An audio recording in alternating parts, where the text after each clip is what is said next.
Bonjour chers frères et sœurs, bonjour chers amis. Bienvenue encore à ce temps que nous avons dénommé 5 minutes pour entrer dans la vie éternelle. Je suis le pasteur Valérie Mouchingam. Je suis très heureux de vous rencontrer encore ce matin. Cette semaine, n'est-ce pas, nous sommes en train de parler de la puissance de la pensée. Et j'espère que quelqu'un est béni depuis le début de cette semaine. Ce matin, nous allons lire Matthieu chapitre 12 et le verset 37. Matthieu chapitre 12 et le verset 37. Ces paroles viennent du Seigneur Jésus lui-même. Il dit, car par tes paroles, tu seras justifié. Et par tes paroles, tu seras condamné. Amen. Car par tes paroles, tu seras justifié. Et par tes paroles, tu seras condamné. Amen. Vous savez, la parole est puissante. La parole est puissante. Et depuis le début, nous avons dit que si vous parlez, ça veut dire que vous avez pensé. Et nous avons dit que si vous pensez à l'intérieur de vous, ça veut dire que c'est votre esprit qui est en train de penser. Votre esprit est en train de parler. Vous pensez à l'intérieur de vous. Votre esprit parle. Votre esprit parle par la pensée. Et c'est quand, alors, votre bouche sur le plan physique s'exprime qu'on sait ce que vous pensez à l'intérieur de vous. Et lorsque vous pensez donc, vos pensées peuvent vous justifier ou vos pensées peuvent vous condamner. Et le Seigneur dit ici que par tes paroles donc, d'accord? J'aurais pu dire par tes paroles pensées ou encore par tes paroles exprimées. D'accord? Donc, par tes paroles, tu seras justifié et par tes paroles, tu seras condamné.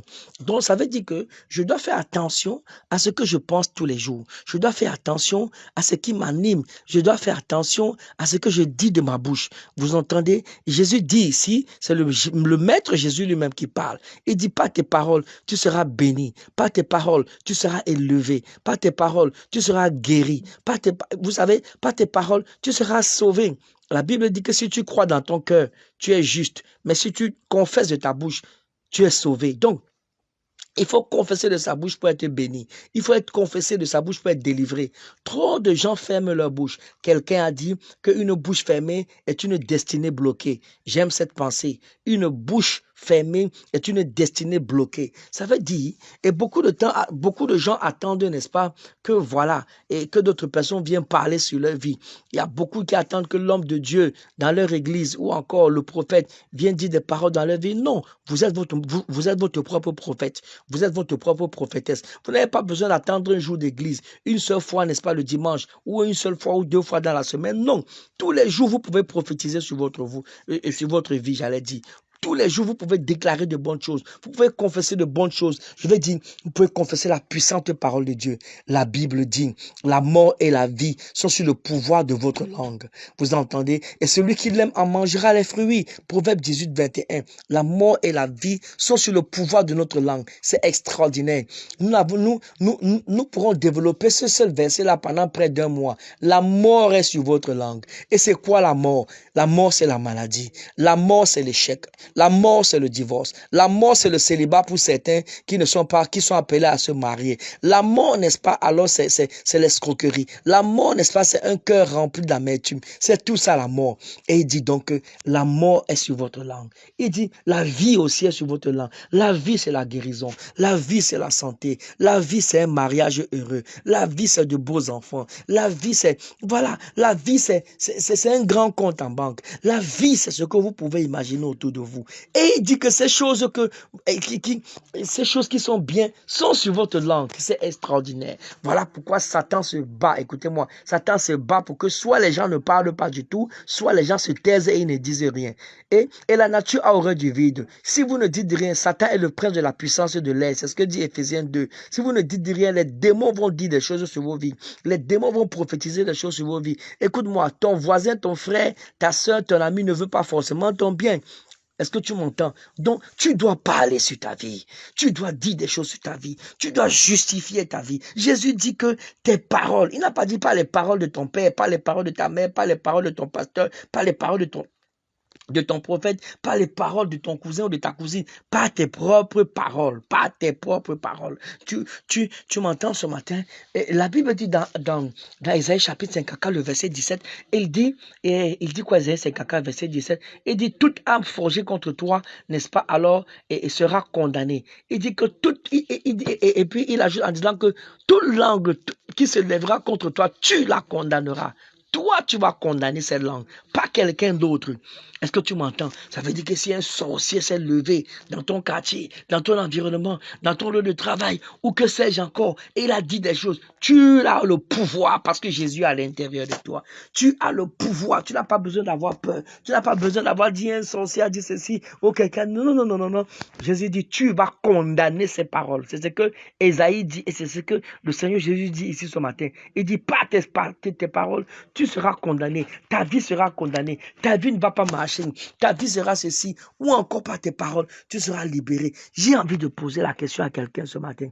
Est-ce que tu parles sur ta vie? Pas une seule fois la semaine, pas une seule fois en 4 jours. Est-ce que tu parles sur ta vie? Pas une seule fois et le mois. Est-ce que tu parles sur ta vie? Tous les jours, tu dois parler sur ta vie. Partout où tu es, que tu sois dans ta salle de bain, partout où tu es, que tu sois, je ne sais pas moi, à la cuisine, que tu sois en train de faire la lessive, que tu sois dans ton avion, dans ta voiture, ou que sais-je encore, en train de marcher aller à l'école, au travail, au marché, je ne sais pas moi, tu peux parler sur ta vie. Prendre une seule parole de la Bible, une seule parole, une seule promesse et déclarer, c'est ça parler, déclarer, confesser. Le grec dit l'aléo, ça veut dire parler, affirmer ce que Dieu a dit. Ce ne sont pas tes pensées, c'est la pensée de la Bible d'abord dans un premier temps que tu alignes sur tes pensées et ta bouche suit également cela. Vous entendez? Il y a des gens, ils pensent très mal et ils parlent très mal. Ils disent vraiment, cette situation, ça va me tuer. Cette situation, ça va me tuer. Écoutez-moi, je vais finir avec cette histoire. Quelqu'un est parti à l'hôpital. C'était une personne qui avait l'habitude, n'est-ce pas, de dire ces choses-là. De dire, cette situation, ça va me tuer. Ce problème, ça va me tuer. Vraiment, je n'arrive pas à comprendre tout ce que je vis, tout ce que je travaille, ça va me tuer, ça va me tuer. Vous voyez, cette façon de parler là, cette personne arrivée à l'hôpital, elle est tombée malade. Elle est tombée malade et ils ont fait des examens et ils n'ont rien trouvé du tout. Mais pourtant, cette personne est en train de mourir. Vous entendez? Et cette personne est en train de mourir. On a prié, les gens ont prié, fatigués, rien ne s'est fait. Vous entendez? Pourquoi? Ils n'ont rien trouvé. Parce que cette personne a dit, cette situation va me tuer. Dans le diagnostic, les analyses ne pouvaient rien montrer. Elle était en train de mourir et elle est morte. Donc, il y a des gens qui meurent à cause des paroles de leur bouche. Car la Bible dit que la mort et la vie sont sur le pouvoir de notre langue. Vous entendez? Oui, vous traversez une situation. Mais ne dites pas qu'elle va vous tuer. Ne dites pas qu'elle va vous finir. N'est-ce pas? Utilisez le langage de la Bible. Vous entendez? Utilisez le langage de la Bible. Yes. Donc, je veux dire à quelqu'un ce matin, il faut, n'est-ce pas, que il faut que ton l'arbre de vie qui est à l'intérieur de toi, la Bible dit que notre langue, c'est un arbre de vie. Il faut que cette langue soit changée. Il faut que cette langue soit transformée. Désormais, je vois de bonnes choses venir dans ta vie à cause de ta façon de parler qui va changer. Désormais, je vois ta vie financière être transformée. Je vois ta vie matérielle être transformée. Je vois ton mariage être transformé. Je vois quelqu'un de bien venir dans ta vie. Je vois un beau fiancé, une belle fiancée arriver dans ta vie. Je vois ta situation financière qui était précaire depuis très longtemps être transformée. Je vois ton commerce, n'est-ce pas, être transformé. Je vois des clients venir de partout, du nord au sud, de l'est à l'ouest, venir, n'est-ce pas, alors acheter tes marchandises. Je vois les gens, n'est-ce pas, demander encore et encore, n'est-ce pas, que tu leur fournisses alors ce que tu es en train de faire. C'est comme ça qu'il faut penser. Pas penser seulement, mais parler. Il faut parler également. Je te vois en bonne santé. Ton argent n'ira pas dans les pharmacies. Ton argent, n'est-ce pas, en 2024, n'ira pas dans les hôpitaux. Absolument pas. Jésus dit, par tes paroles, tu seras justifié. Par tes paroles, tu seras condamné. Je prie que Dieu te bénisse ce matin. Que sa bonne main de paix repose sur toi. Et si Jésus n'est pas revenu demain matin, bien-aimé, on se verra encore une fois de plus pour une autre parole d'encouragement, pour une autre parole d'avertissement, pour une autre parole encore d'exhortation. Que Dieu te bénisse abondamment au nom de Jésus. Amen.